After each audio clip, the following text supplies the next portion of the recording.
Today, I want to talk about a big idea.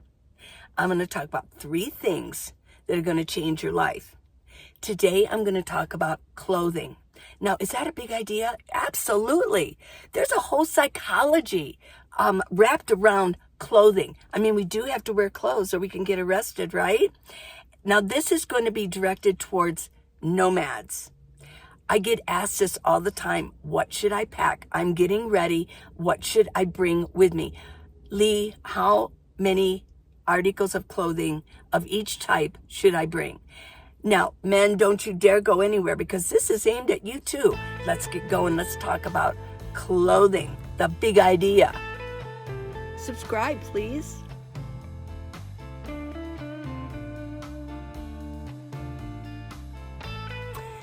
Well, we've all heard the saying, clothes make the man or the woman. Clothes make the person, right?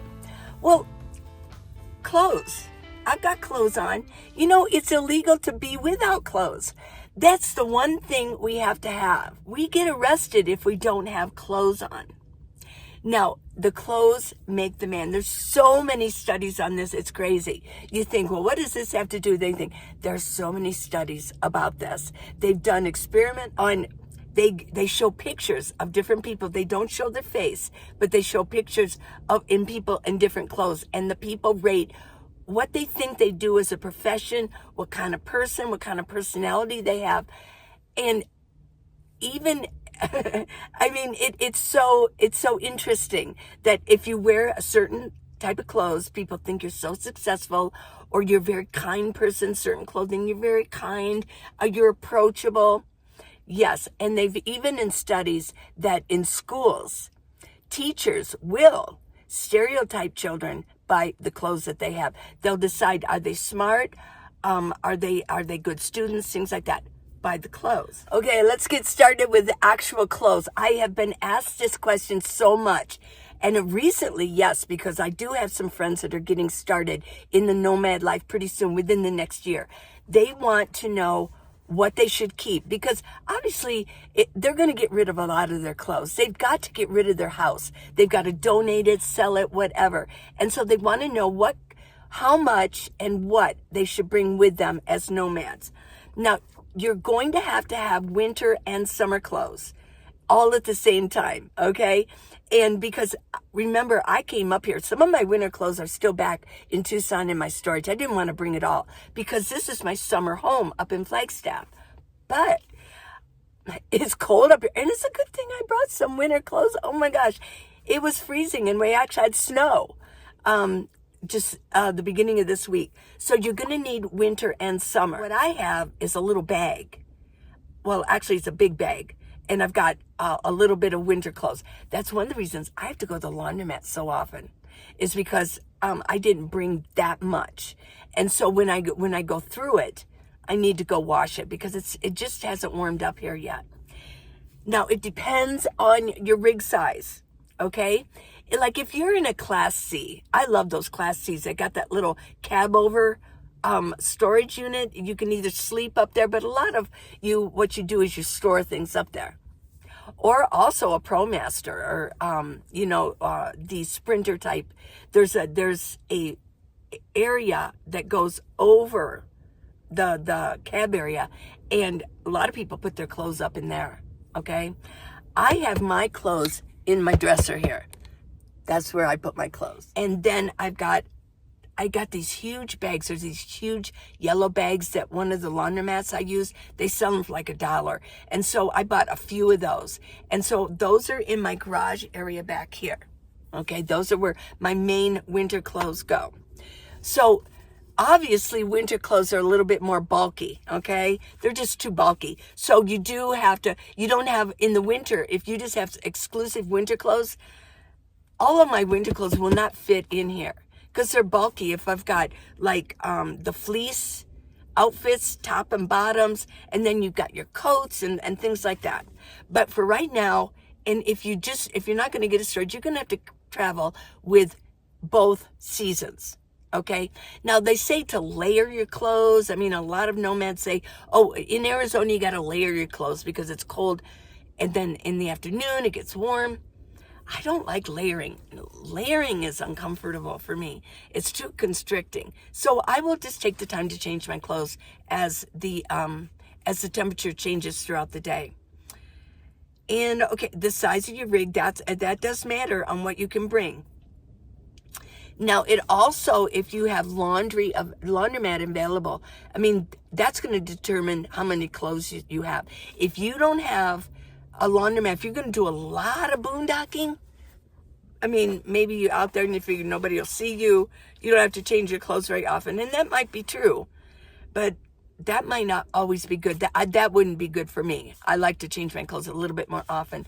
But if you don't have the use of a laundromat, for whatever reason, I'm sure there'd be circumstances when that would apply, that you're going to need to have more clothes with you. Here's another tip. Don't bring so many clothes right off the bat. You're going to, your bottoms, your pants, your shorts, your yoga pants, your sweatpants, those are going to be your bottoms. Cargo pants, your hard pants are called your cargo pants or your jeans. Your soft pants, they call them soft bottoms, would be like yoga pants and sweatpants, okay? Now, your bottoms, you're not going to change as often as your top because you sweat here and it sweat around your neck, and this is what people look at more. So most cases, people change their tops more than they change their bottoms. But on the tops, don't bring so much, because I guarantee you, as you start out and you start traveling, you're going to go visit something and you're going to see in the gift shop, you're going to see a shirt. You're going to end up with like 20 shirts and you're barely going to wear a lot of them. So don't start off with so many t-shirts. That goes for hoodies too. I've got a lot of hoodies that I get a new hoodie every time I go up to the Grand Canyon. Well, when I came up here, I only brought one. One hoodie is all I brought. All of the rest of them are left in Tucson. So that goes for hoodies. You might want to go, say like get a hoodie with NAU on it or Grand Canyon or whatever. Here's a list of clothes that you want to have. You're going to need, for winter, you're probably going to need a heavy coat. You're going to need a sweater, maybe two. Don't bring so many. And you're going to need a warm hat. You're going to need a couple long sleeve shirts, 3 or 4 short sleeve shirts like t-shirts. I like sleeveless shirts and tank tops. So I'm kind of collecting quite a few. For bottoms, for guys, you're going to need the hard pants or cargo pants. You're going to need jeans. You're going to need at least one sweats and some cargo shorts. This would be the men's actual bottoms, okay? Now for the girls, I have a lot of yoga pants. I do. And because they don't take up much room, I can carry like 5 or 6 pair. And I will tell you that yoga pants do wear out at the knees very easy. So I usually have about 6 pair of yoga pants, but they don't take hardly any space at all. You need at least 1 pair of sweats, but I'll tell you what, I don't have any. I do have a lot of shorts. I have a lot of jean shorts now because I'm on camera and I'm just into jean shorts now. And but you will need a couple pairs of shorts. And gals, you might want to wear the cargo jeans too. As nomads, you're going to be out. If you're a boondocker, you're going to be out there and you want to have the pockets. Yeah. And at least 1 pair of jeans. If you love jeans, I have a friend who, that's all she wears is jeans. I'm sure she has probably about 5 or 6 pair of good jeans. Now for me, if you're going to go swimming, at least have 1 bathing suit. You know what you can also do? You can find some good stuff at Walmart. If you want to get rid of what you have, every year buy a new swimsuit for the year. I mean, why not? They're not that expensive. Maybe like $12 to $15. Yeah. And then I carry a lot of my accessories. I have my neck gaiters.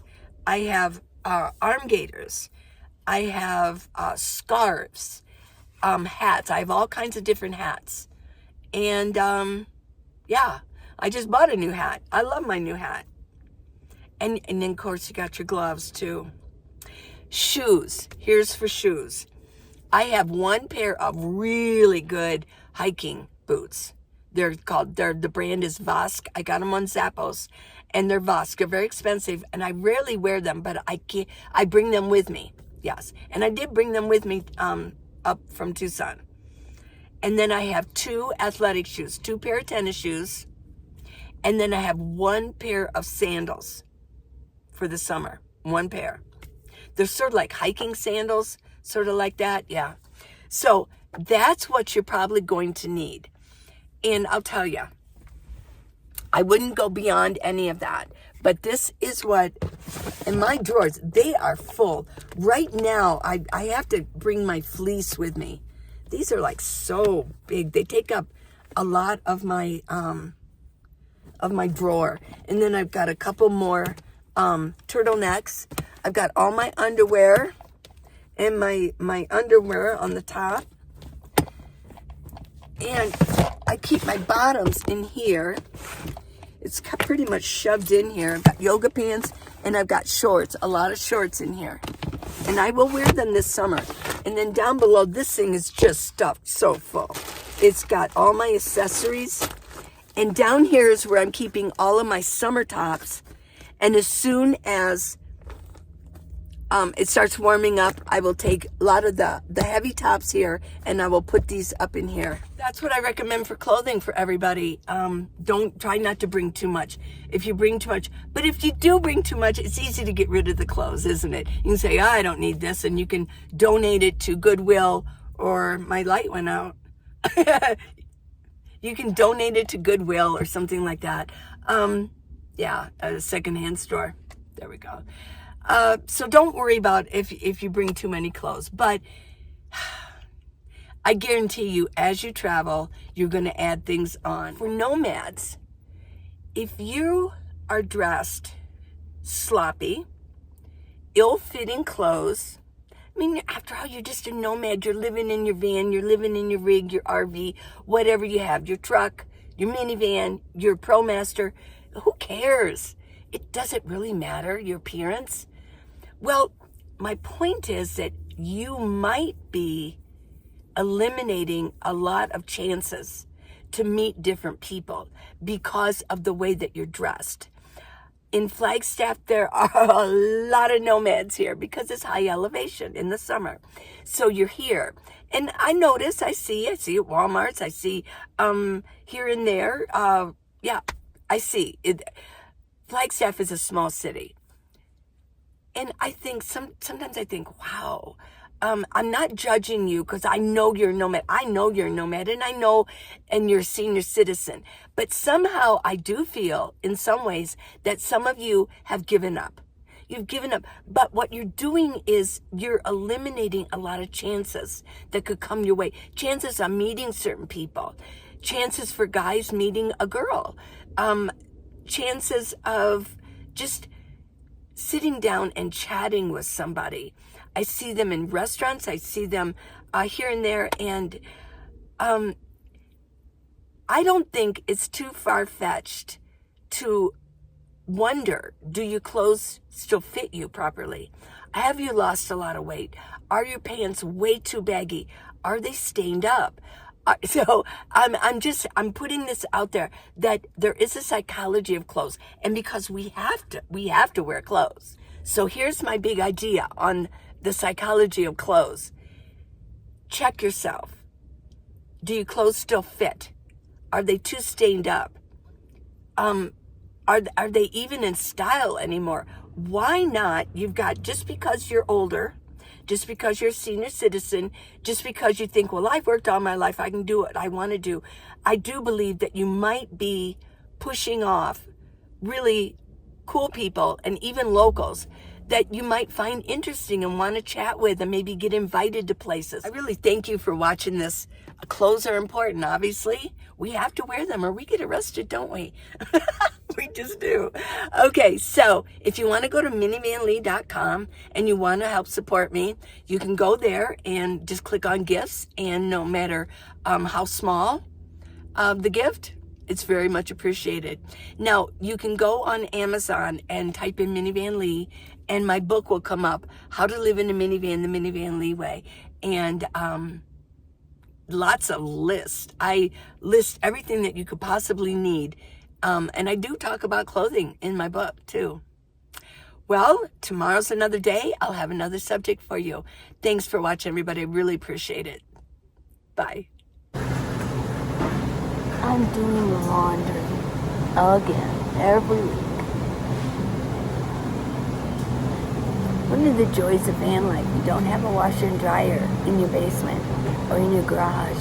You have to go somewhere. But luckily, I'm in a city that has really good laundromats.